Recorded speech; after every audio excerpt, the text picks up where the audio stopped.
SV Krishna Reddy పరిచయం అక్కరలేని పేరు. ఆయన మొట్టమొదటగా కొబ్బరి బొండం, మాయలోడు, అదేవిధంగా రాజేంద్రుడు, గజేంద్రుడు ఒక డిఫరెంట్ మూవీస్ని వారు ప్రొడ్యూస్ చేశారు, డైరెక్ట్ చేశారు. మాయలోడు సినిమా చిన్నపిల్లల నుండి పెద్దవాళ్ళ వరకు అందరినీ ఆకట్టుకుంది. ఒకటా రెండా ఆయన దర్శకత్వం వహించిన సినిమాలన్నీ సూపర్ డూపర్ హిట్లు అయ్యాయి, ప్రజా ఆమోదాన్ని పొందాయి.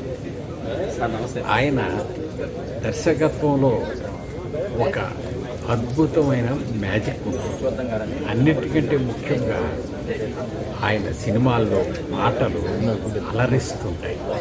అంతటి అద్భుతమైనటువంటి సంగీతం ఆయన సినిమాల్లో వినొచ్చు.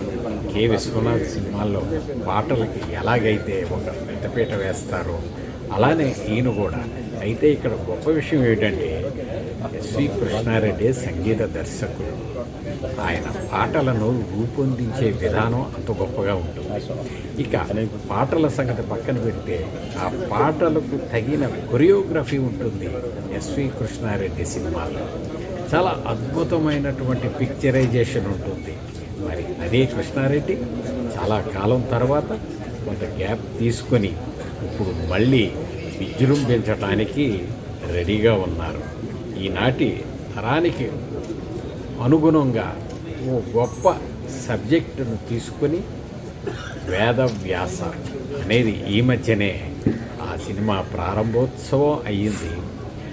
ఆ సినిమాలో ఏమేమి చూపిస్తారో, ఎలా ఉంటుందా ఆ సినిమా అనేది ఉత్కంఠ అందరిలో నెలకొంది.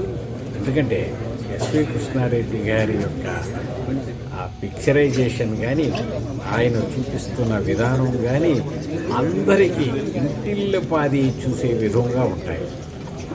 ఎటువంటి అవాంఛనీయమైనటువంటి సన్నివేశాలు ఆయన సినిమాలో ఉండవు. కుటుంబ సభ్యులంతా ఆనందంగా చూసే విధంగా ఆయన సినిమాలు ఉంటాయి. ఇక వేదవ్యాస సినిమా ఎప్పుడు వస్తుందా అని అందరూ ఎదురు చూస్తున్నారు. ప్రస్తుతం అది షూటింగ్ అవుతుంది, షూటింగ్ మొదలైంది. ప్రోగ్రెసివ్గా ఆ సినిమా చిత్రీకరణ సాగుతుంది. త్వరలోనే ఆ సినిమా రాబోతుంది. ఆ వేదవ్యాస సినిమా ఎలాంటి హిస్టరీ క్రియేట్ చేస్తుందా అని సినీ పండితులు ఆలోచిస్తున్నారు, అనుకుంటున్నారు.